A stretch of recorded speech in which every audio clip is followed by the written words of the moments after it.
할렐루야. 한 주간 평안하셨죠? 오늘 수요일 저녁 예배에 모신 분들을 예수님의 이름으로 환영합니다. 우리 다 같이 사도신경으로 신앙 고백합니다. 전능하사 천지를 만드신 하나님 아버지를 내가 믿사오며 그 외아들 우리 주 예수 그리스도를 믿사오니 이는 성령으로 잉태하사 동정녀 마리아에게 나시고 본디오 빌라도에게 고난을 받으사 십자가에 못 박혀 죽으시고 장사한 지 사흘 만에 죽은 자 가운데서 다시 살아나시며 하늘에 오르사 전능하신 하나님 우편에 앉아 계시다가 저리로서 산 자와 죽은 자를 심판하러 오시리라. 성령을 믿사오며 거룩한 공예와 성도가 서로 교통하는 것과 죄를 사하여 주시는 것과 몸이 다시 사는 것과 영원히 사는 것을 믿사옵나이다. 아멘. 우리 함께 찬송가 126장 하시겠습니다. 126장 지난주에 이어서 우리 크리스마스 캐롤 부르겠습니다. 126장, 예전 찬송가도 126장입니다. 천사 찬송하기를. 천사 찬송하기를 거룩하신 구주께 영광 돌려보내세 구주 오늘 나셨네. 크고 작은 나라들 기뻐 화답하여라. 영광 받을 왕의 왕 베들레헴에 나신 주. 영광 받을 왕의 왕 베들레헴 나신 주. 오늘 나신 예수는 하늘에서 내려와 처녀 몸에 나셔서 사람 몸을 입었네. 세상 모든 사람들 영원하신 주님께 영광 돌려보내며 높이 찬양하여라. 영광 돌려보내며 높이 찬양하여라. 의로우신 예수는 평화의 왕이시고 세상 빛이 되시며 우리 생명 되시네. 죄인들을 불러서 거듭나게 하시고 영생하게 하시니 왕께 찬양하여라. 영생하게 하시니 왕께 찬양하여라. 아멘. 하나님께서 오늘 저녁 우리에게 주신 말씀 신약성경 누가복음 누가복음 2장 8절에서 15절입니다. 누가복음 2장 8절에서 15절 말씀, 제가 가진 성경으로 신약 89페이지입니다. 누가복음 2장 8절에서 15절 말씀을 받들어 봉독합니다. 그 지역의 목자들이 밤에 밖에서 자기 양떼를 지키더니 주의 사자가 곁에 서고 주의 영광이 그들을 두루 비추매 크게 무서워하는지라. 천사가 이르되 무서워하지 말라. 보라, 내가 온 백성에게 미칠 큰 기쁨의 좋은 소식을 너희에게 전하노라. 오늘 다윗의 동네에 너희를 위하여 구주가 나셨으니 곧 그리스도 주시니라. 너희가 가서 강보에 쌓여 구유에 누워있는 아기를 보리니 이것이 너희에게 표적이니라 하더니 호련히 수많은 천군이 그 천사들과 함께 하나님을 찬송하여 이르되 지극히 높은 곳에서는 하나님께 영광이요 땅에서는 하나님이 기뻐하신 사람들 중에 평화로다 하니라. 천사들이 떠나 하늘로 올라가니 목자가 서로 말하되 이제 베들레헴으로 가서 주께서 우리에게 알리신 바 이 이루어진 일을 보자. 아멘. 이제 벌써 대강절 마지막 주일인데 오늘부로 성경에 나온 최초의 캐럴에 관한 설교 시리즈를 마무리하고자 합니다. 이 오징어 게임이라는 드라마가 한류의 위력, 한류의 저력을 전 세계에 보여주었지만 지구촌을 떠들썩하게 만든 유명한 히트곡을 통해 벌써 한류는 우리가 말하는 K-팝이죠. 이 K-팝 한류는 예전부터 세계 곳곳에 전파되었습니다. 특히 몇 년 전에 이 싸이라는 가수의 그 강남 스타일이라는 노래, 혹시 말 춤추는 거, 뭐 대중음악에 관심이 없는 사람이라도 다 한 번쯤은 들어봤을 겁니다. 또 유튜브에서 가장 많은 조회수, 거의 100억에 달하는 조회수를 자랑하는 그 유일한 노래, 바로 우리나라 회사가 제작한 베이비 샤크. 베이비 샤크 아시죠? 베이비 샤크 뚝뚜두두두두. 이 베이비 샤크라는 인기 동화가 바로 유튜브에서 조회수 넘버1입니다. 영국의 한 연구진이 왜 어떤 노래는 요즘 말로 폭망, 그러니까 폭삭 망하고 또 어떤 노래는 이 대박, huge hit, 대박이 나는지를 조사해 봤습니다.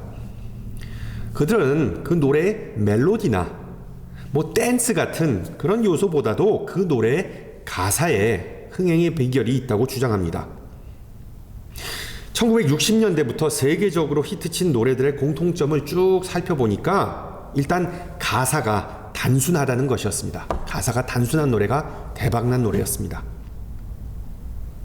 가사가 쉬워야지만 대중이 마치 주문을 외우듯이 계속 따라 불러서 선풍적인 인기를 몰고 올 가능성이 크다는 그런 연구 결과를 내놓았습니다. 모순적이지만 사람들은 그 멍청한 노래, 그 가사가 참 단순하다라고 비판하면서도 그 노래를 자신도 모르게 어느덧 흥얼거리는 그런 장면을 보셨을 거예요. 이에 대해 심리학자들은 인간의 뇌는 단순한 것을 선호하기 때문에 쉽게 따라하는 경향이 있다라고 말합니다. 즉, simple is best. 단순한 게 좋다. 비밀번호 같은 것도 그래서 외우기 쉽게 1111이나 아니면 자기 생년월일로 설정하는 것과 같은 맥락이라고 보시면 되겠습니다. 그리고 이런 경향은 우리 교회 음악, 찬양에서도 드러납니다. 보통 크리스마스 칸타타 하면 핸델의 오라토리오, 메시아가 떠오르죠. 특히 그 마지막을, 대미를 장식하는 합창, 모두가 다 일어나서 부르는 할렐루야를 모르는 사람은 없을 겁니다. 계속해서 할렐루야, 할렐루야, 할렐루야. 뭐 정말 단순하지만 최고의 찬양이죠. 하나님께 영광 돌리는 영광송, 최고의 영광송입니다. 그리고 오늘 본문에서 목자들에게 나타난 천사들이 높은 곳에서 영광이라고 외치는 그 장면을 모티브로 삼는 수많은 찬양들이 있죠. 그 찬양들 중에서 거의 모든 성도가 다 아는, 그리고 또 외우는, 가사를 외우는 캐럴이 있습니다. 바로 천사들의 노래가 하늘에서 들리니, 그리고 그 후렴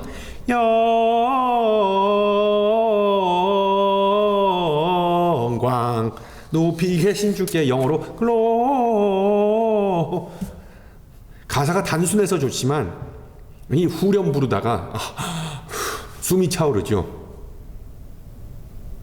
또한 오늘 본문에서 유래된 또 다른 유명한 캐럴이 있는데 그것이 바로 조금 전에 부른 전사 찬송하기를 이 곡입니다. 이 곡의 원래 영어 제목은 천사가 아니라 천지, 즉 하늘과 땅이 찬송하기를 천지 찬송하기를 이었는데 이 곡의 작곡자는 18세기 감리교 운동의 창시자였던 찰스 웨슬레이라는 사람이었습니다.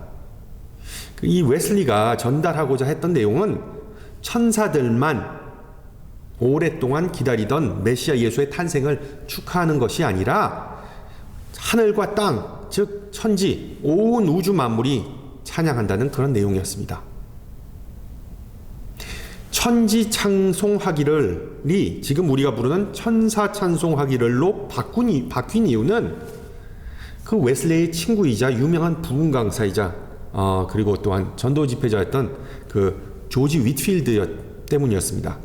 그는 자신이 인도했던 그 천막 부흥 집회에 몰려들었던 그 수많은 서민이, 그러니까는 읽고 쓰지도 못했던 사람들이죠. 천지라는 단어를 전혀 이해하지 못한다고 판단하고 그 자신의 친구 웨슬리가 작곡한 그 가사를 아예 바꿔버렸습니다. 그 문맹률이 높았던 시대에 천지라는 그런 추상적인 단어보다 천사라는 어떤 구체적인 이미지를 노래에 삽입함으로 남녀노소 할 것 없이 쉽게 따라 부를 수 있는 그런 캐럴을 만들게 된 것이죠. 더 나아가 자신이 나중에 출간한 찬송가집, 찬양집에서도 그 원작을 수정한 그 노래를 불법으로 거기에 포함시켰습니다. 그 당시에는 저작권이라는 개념 자체가 아예 없었기 때문에 가능했던 일이었죠. 요즘 중국이 이 한국 드라마를 대량으로 불법으로 유통하고 그리고 사람들은 그냥 아무렇지 않게 그냥 관람한다고 비판하지만 제가 대학 다니던 시절만 해도 한국도 마찬가지였습니다. 이 지성의 상아탑이라고 불리는 대학교 그 복사실에서 이 두꺼운 교과서나 아니면 악보 같은 것을 저작권을 깡그리 무시한 채 그냥 대량으로 복사하고 재본해서 팔기도 했던 그런 기억이 있습니다.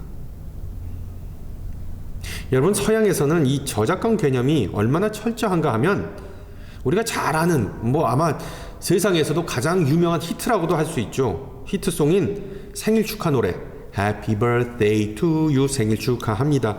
이 노래에 저작권이 풀린 지가 겨우 6년밖에 안 됐습니다. 6년밖에 안 됐습니다. 그러니까 2015년 이전에는 이 노래를 부르던 어떤 개인적으로는 충분히 부를 수 있었지만 공공장소나 그러니까 식당이나 어떤 공연장 같은 데서 그리고 방송국 같은 데서 어떤 영상을 제작하거나 그런 프로그램을 만들 때 그 해피 버스데이 노래를 사용할 때는 반드시 그 원작자에게 저작권료를 지급해야만 사용할 수 있었습니다. 어쨌든 다시 이 찬양 얘기로 돌아와서 비록 전도와 선교의 목적이라도 할지라도 윗필드가 자신의 노래 가사를 수정했다는 소식을 들은 이 찰스 웨슬리는 상당히 화가 났었다고 역사는 기록합니다. 우선 자신의 원작자의 허락도 받지 않았기 때문에, 그리고 그 윗필드가 수정한 가사가 그 성서의 내용을 정확하게 반영하지 못해서 그 노래의 메시지를 반감한다는 이유에서 그는 상당히 뿔이 났었답니다.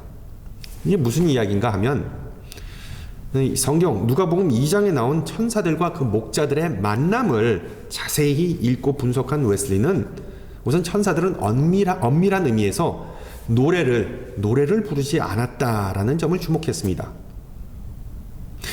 우리 한국어 성경은 수많은 천사가, 그러니까 천군 천사가 갑자기 짠 하고 나타나서 하나님을 찬송했다라고 번역하면서 마치 그 천사들이 무슨 천국 성가대와 같다고 느끼게 하지만 헬라어 원문을 직역하면 지극히 높은 곳에서는 하나님께 영광이요, 그러니까 Gloria in excelsis Deo라는 이 구절을 천사들이 축하하였고 외쳤다 입니다. 이것이 원래 헬라어에 나오는 표현입니다. 천사들이 축하하였고 외쳤다. 그러니까 노래하다 또는 찬송하다, 우리 한국 성경에, 한글 성경에 나오는 것처럼 노래하다 또는 찬송하다가 아니라 원래의 의미는 칭송하다가 정확한 번역입니다. 그러니까 마치 옛날 조선 시대에 백성이 주상전하 천세라고 외쳤던 것과 같은 맥락이죠. 혹자는 칭송이나 찬송이나 말로 하거나 노래로 하거나 그게 그거지라고 말할 수도 있겠죠. 그런데 웨슬리의 요점은 거기에 그 천사들이 노래를 했는지 아니면 소리를 외쳤는지 그것이라기보다는 새로 나신 왕께 영광을 돌리는 것에 대해서는 아무런 문제가 없지만 오직 천사 성가대만이, 천군 천사들만이 하나님께 영광을 돌리는 것이 아니라 그때는 천지, 즉 온 세상 만물이 하나님의 이름을 칭송한다는 어떤 우주적인 사건을 전달하고자 한다고 성경의 메시지라고 말한 것이죠. 실제로 성탄은 오직 천사나 아니면 목자들만의 전유물이 아니라 온 천지 만물이 하나님의 이름을 높이는 우주적인 사건이라는 것이 바로 누가복음 저자의 의도이기도 하고 또한 이 누가복음 이야기의 핵심이죠. 천지가 하늘과 땅이 높은 곳에서와 그리고 땅에서 이 한마음 한뜻이 된다는 이 표현, 18세기 찰스 웨슬리 이전에도 17세기 청교도 설교자 토마스 구드윈이라는 사람이 아름다운 시를 통하여 벌써 묘사하였습니다. 그는 성탄을 이렇게 묘사했는데 하늘과 땅이 서로 만나서 키스를 하는 것이라는 표현을 통해 예수님의 탄생이 마치 오랜만에 만난 하나님과 인간이 서로 반갑게 포옹하고 그리고 성경이 말하는 그 kiss of peace, 그러니까 평화의 키스를 나눔으로 화목케 되는 그런 사건임을 시사했습니다. 지난주에 말씀드렸듯이 하나님의 구원 역사는 예수님 훨씬 이전에, 그러니까 창세기부터 시작했죠. 하나님께서 아브라함이라는 목자를 택하시고 그를 통하여서 인류에게 복을 주신다는 계획에서 시작됐습니다. 하나님과 언약을 맺은 아브라함은 수많은 후손을 갖게 될 것이고 그 후손의 임무는 우리 삼국 유사에 나오는 개념인 그 홍익인간이 되라는 것, 즉 열방의 많은 나라에 그 빛을 비추고 그들을 하나님에게로 돌아오게 하라는 것이었습니다. 그러나 구약의 역사에 나온 것처럼 애굽의 억압에서 해방되어 약속의 땅을 유업으로 얻은 이 이스라엘은 하나님께서 주신 이 임무에 미션에 처참하게 실패하고 말죠. 야복 강가에서 야곱이 얻은 새 이름, 그러니까 이스라엘은 실제로 하나님과 씨름하였다, 하나님과 싸웠다라는 그런 의미죠. 실질적인 의미에서 이스라엘 백성은 신앙의 본보기가 되기는커녕 우상을 섬기고 그리고 공의와 인애를 행하지 않으면서 하나님과 씨름하였습니다. 하나님과 힘겨루기를 하였습니다. 하나님과 대적하였습니다. 그리고 결국 바빌론으로 끌려가서 또다시 노예 생활을 한 후에 소수만이 유대 땅으로 복귀하지만 이 포로 생활의 트라우마는 쉽게 지워지지 않았습니다. 그 후로 무려 500년 동안 계속해서 외부 세력의 지배를 받게 되지요. 오늘 본문에서 누가는 예수님께서 태어났을 당시 아우구스토라는 로마의 황제가 유다를 지배하고 있다고 기록하면서 이런 암울한 역사적인 배경을 암시합니다. 요즘 중국에서는 그 시진핑 주석의 그 우상화가 활발히 이루어진다는 그런 뉴스를 보셨을 겁니다. 역사를 거슬러 올라가는 듯한 그런 행적을 보이는데요. 북한의 3대 김씨이 말할 것도 없죠. 신약 시대에도 우상화라는 정치적 공작은 만연했는데 이 아우구스토는 자신을 신의 아들, the son of God, 이자 prince of peace, 그러니까 평강의 왕으로 지칭했습니다. 그리고 이 내용을, 이 호칭을 제국의 백성에게 주입하기 위해 그 칭호를 새긴 동정까지 발행했습니다. 자세히 보면은 그런 신성은 완전히 인위적인 것이었죠. 사람이 만든 것이었죠. 날조된 것이었고, 그리고 자신이 그 주장했던 그런 평안은 로마의 적대적인 국가들을 다 없애버리는, 제거해버리는, 말살해버리는 그런 폭력적인 정책을 의미했습니다. 그러니까 평화하고는 완전히 거리가 동떨어진 거였었죠. 그리고 이런 관행은 로마뿐만 아니라 고대 국가들에 만연했던 것인데, 어떤 왕이나 황제가 등극하면 온 나라의 전령을 파견해서 복음, 그러니까 복된 소식을 백성에게 알렸습니다. 새로운 왕이 나왔다. 문제는 이 굿뉴스가 오직 기득권층, 즉 물리적 힘과 그리고 또한 돈, 재력으로 평화를 누리던 이들에게만 좋은 소식이었죠. 소수에게만. 그러나 억압받았던 이스라엘에게 참된 복음이란, 참된 굿뉴스란 하나님께서 보내시는 참된 왕이자 구원자 메시아가 등극해서 당시의 폭군으로부터 그 백성을 구원해 준다는 내용이었습니다. 아이러니하게도 온 이스라엘 백성이, 온 국민이 그 복된 소식을 듣고자 갈망하였지만 하나님은 마이너리티, 소수의 목자, 그것도 아무런 역사가 일어나지 않을 법한 한밤중에 천사를 보내서 하나님의 계획이 곧 이루어질 것임을 알려주십니다. 2장 10절을 보세요. 천사가 이르되 무서워하지 말라. 보라, 내가 온 백성에게 미칠 큰 기쁨의 좋은 소식을 너희에게 전하노라. 하나님께서 이 세상에 오시겠다는 약속은 분명히 이루어지는데 그 누구도 예상하지 못했던 형태로 드러나게 되죠. 기세등등한 그런 개선장국의 모습도 아닌, 이스라엘의 원수를 다 박살내버릴 그런 구름을 타고 오는 용사도 아니었습니다. 놀랍게도 이 목자들에게 주어진 표적, 즉 사인은 이름 모를 저 시골 깡촌에서, 그것도 마국간에서 갓 태어난 쭈글쭈글하고 피덩이 같은 찢어지게 가난한 아기였습니다. 그 소식이, 천사의 소식이 충격적이었는지, 아니면 한밤중에 귀신과 같은 그런 천사를 봤다는 사건이 충격적이었는지 잘 모르겠지만, 어쨌든 목자들은 엄청나게 흥분하죠. 그 흥분을 감추지 못하는 모습을 보입니다. 마치 더운 여름에 아이스크림 트럭이 놀이터에 요라는 소리를 내면서 다가오면 아이들은 갑자기 그냥 놀던 걸 다 멈추고 그 트럭으로 우르르 달려가는 모습을 연상케 하죠. 근데 여러분, 이 목자들의 얘기, 한밤중에 일어난 이 목자들의 얘기를 자세히 보면 말이 안 되는 내용이 상당히 많습니다.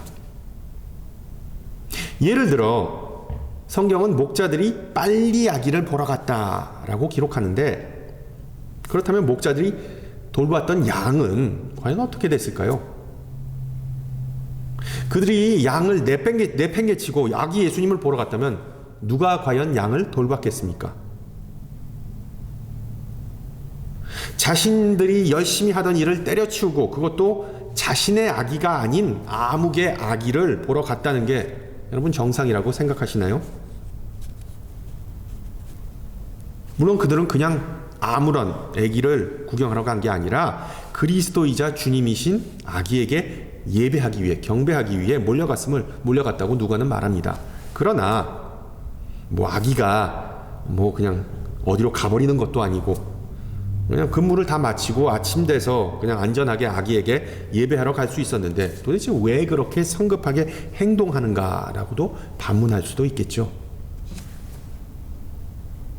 정답은 그 목자들에게 그 순간, 그날은 가장 역사적이고 영광스러웠기 때문에, 정말 한시도 놓칠 수 없었기 때문입니다. 자신들이 전해 들은 그 복음은 온 세상과도 바꿀 수 없는 가장 큰 명예와 축복이었기 때문이죠. 예수님께서 나셨다는 소식을 들으면서 여러분은 어떤 생각이 드시나요? 보통 한숨을 쉬면서 연휴 피곤하다, 바쁘고 그냥 분주해지는데, 아니면 오늘 본문에 나온 목자들이나 마리아처럼 나는 축복받았고 오늘도 큰 은혜를 입었구나 라는 그런 생각이 드시나요? 목자들의 반응이 참된 크리스마스의 정신을 반영하는 것입니다.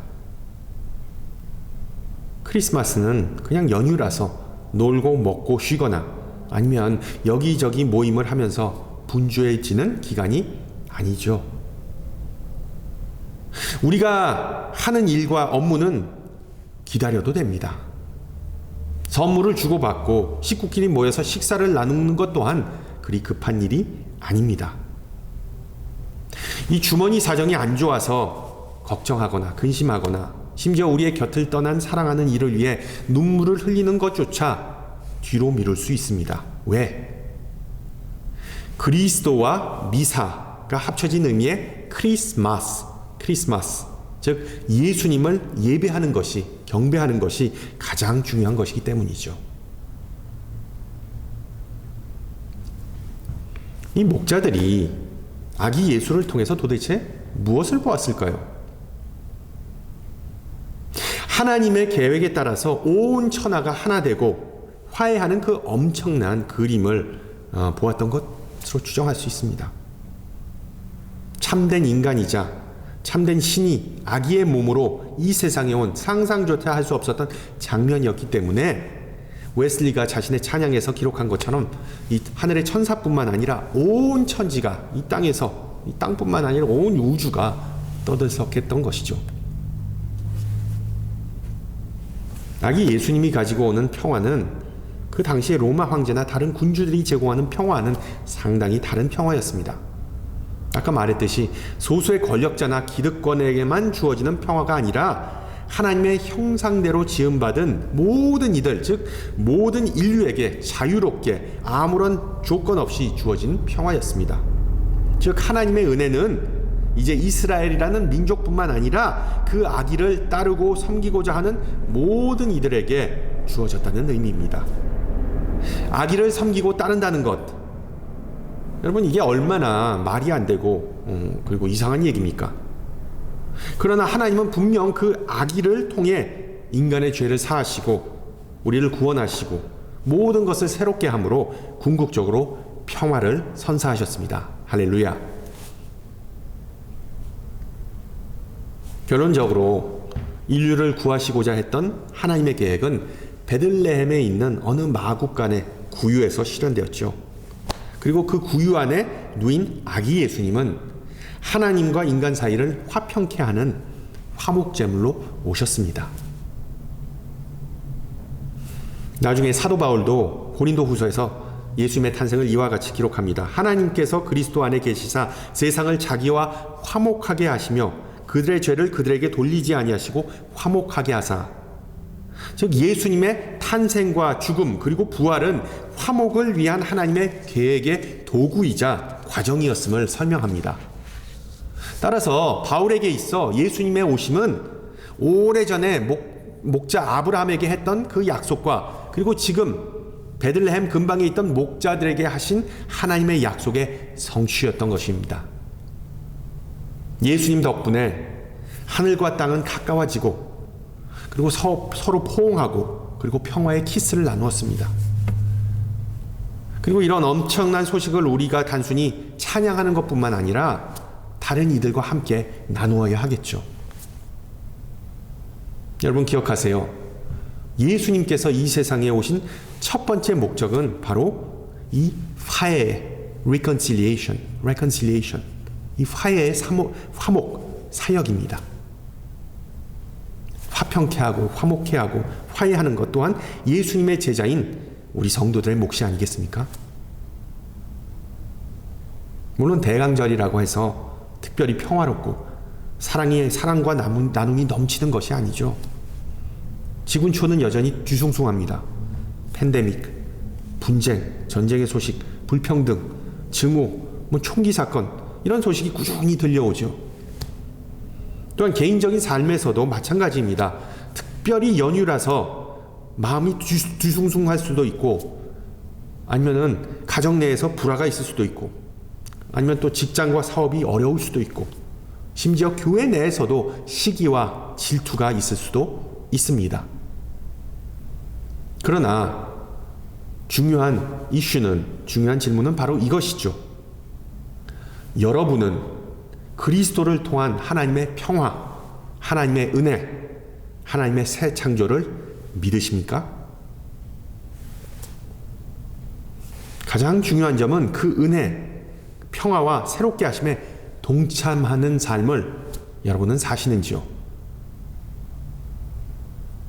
여러분은 하나님뿐만 아니라 이웃과 바른 관계 속에 바른 관계 속에 계십니까?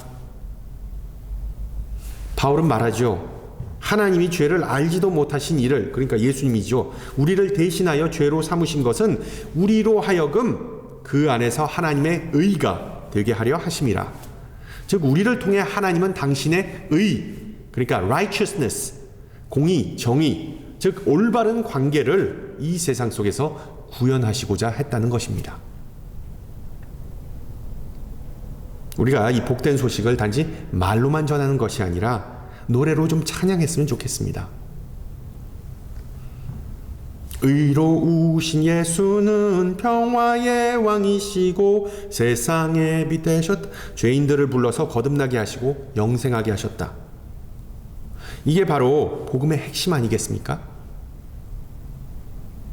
또한 우리와 하나님의 관계가 다시 회복되고 화평케 됐다는 것, 바로 대강절에 우리가 찬양하고 선포해야 할 핵심 메시지입니다.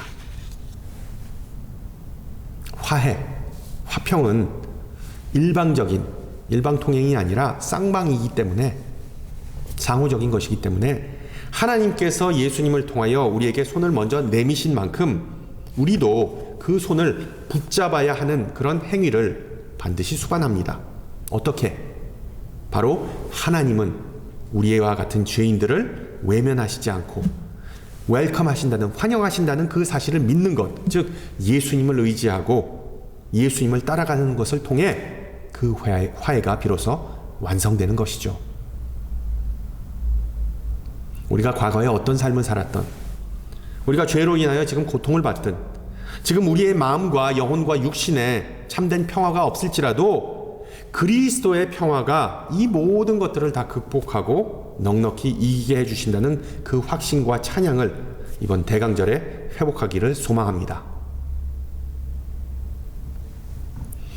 미국의 소설가 알렉스 헤일리가 쓴 루츠라는, 그러니까 뿌리라는 베스트셀러를 보면 아프리카 태생인 쿤타킨테가 미국 남부의 어느 목화 농장의 작은 움막 땅바닥에 지쳐서 아파서 쓰러져 있는 그런 장면으로 그 소설이 시작합니다.